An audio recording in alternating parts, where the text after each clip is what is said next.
On Friday, Charles will mark the death of his mother, Elizabeth II, a year ago, quietly at Balmoral. It will also be the first anniversary of his accession to the throne. The king certainly hit the ground running.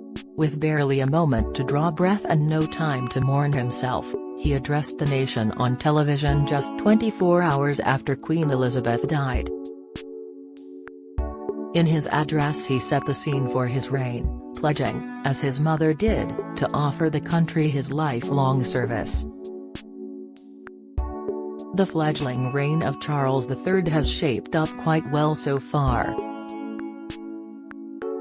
Leading the nation rather than deal with his own immeasurable loss, the death of his mother just 18 months after his father, Prince Philip, passed away, duty called and the new king was required to lead the nation as it mourned Elizabeth II. As well as his first TV address the day after Queen Elizabeth died, the new king participated in the official accession and proclamation councils, followed by a service of reflection at St Giles Cathedral, Edinburgh. There were similar services in Belfast and Cardiff, before mingling with the crowds in London waiting to attend the late Queen's lying in state. He was then chief mourner at the Queen's funeral on September 19, with much of the order of service planned by his mother. His own very personal touch was to ask for the poignant Sleep, Dearie, Sleep, to be played by a lone piper at the end of the service, a poignant, intimate moment amid all the grandeur. Some months later, the king led the nation again for several key occasions, the Cenotaph on Remembrance Sunday, the monarch's Christmas Day broadcast, the Commonwealth Day service. All the years of preparation as heir to the throne served him well. Kingly quotient, 5/5 royal family less relevant as vast majority of Americans miss Queen Elizabeth. Head of state personal grief had to be put to one side for the sake of diplomacy. As soon as Queen Elizabeth died, the new king had to attend receptions with representatives from around the world who were in London for the funeral. Another test of Charles's role as head of state came amid the political dramas of last autumn, with him relied upon to keep the country steady during 6 weeks with 3 different prime ministers. He edged towards faux pas when he was caught on camera saying to Liz Truss, as she arrived for her first weekly audience amid the turmoil of the markets, "Dear, oh dear," but he was probably voicing the mood of the nation. The workload, not least dealing with all the red boxes of government papers, is heavy. His first state visit to Germany in March was a triumph, with large crowds awaiting him and Queen Camilla, and plenty of talks to help push Britain in post-Brexit Europe. More testing will be engagement with the Commonwealth nations, with increasing rumblings about independence and links between the monarchy and slavery.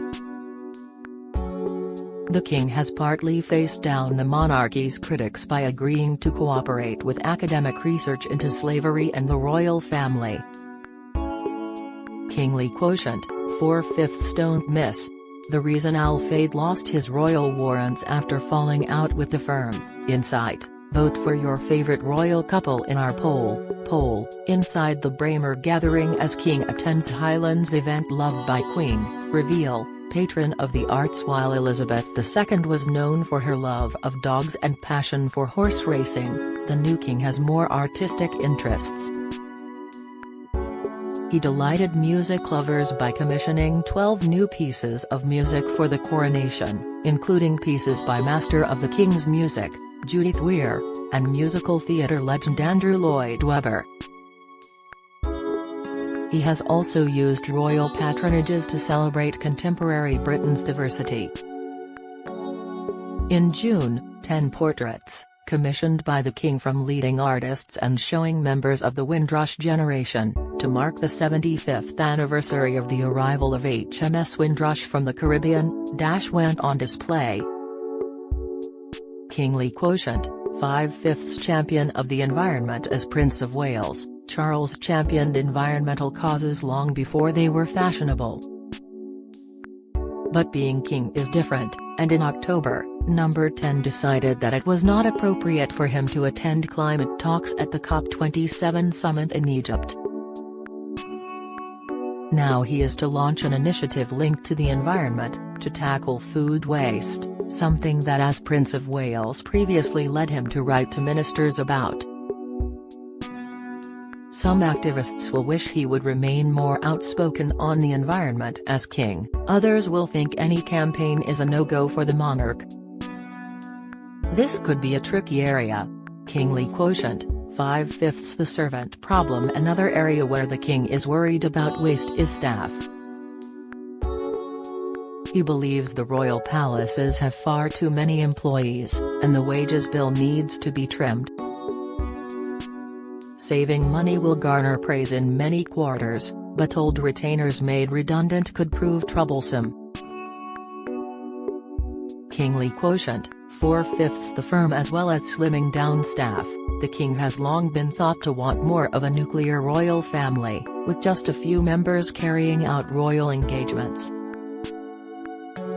But with the Sussexes gone, and the Duke of York not involved in public life, as well as several other loyal Second Division royals, the Kents and Gloucesters and Princess Alexandra, now elderly, there is a concern that many charities and other bodies will miss out on royal patrons due to a lack of family members, thus loosening the ties between crown and country. Kingly quotient, 3/5 Family troubles. The Sussexes continue to be an irritant on the other side of the Atlantic, and there is no sign of a peace deal being on the cards. Nor is there any sign that the public is in forgiving mood regarding Prince Andrew after the Jeffrey Epstein revelations. His appearance at Balmoral, in a car traveling to church last weekend, caused raised eyebrows. The king will need to tread carefully here. Kingly quotient, 3/5 Defender of the faith. As well as being head of state, the king is supreme governor of the Church of England and also holds the ancient title of Defender of the faith. Always keen to engage with other religions, he pressed for them to have a role at his coronation, which was largely welcomed. He has also made an effort to visit different faiths since becoming king, such as a Jewish community center and a Sikh Gurdwara. But he reassured anyone anxious about his traditional role by being crowned, as is tradition, by the Archbishop of Canterbury, and spoke during his television address to the nation, about the deep roots of his own Church of England faith. It was deft work from the king, pleasing both traditionalists and those keen on diversity.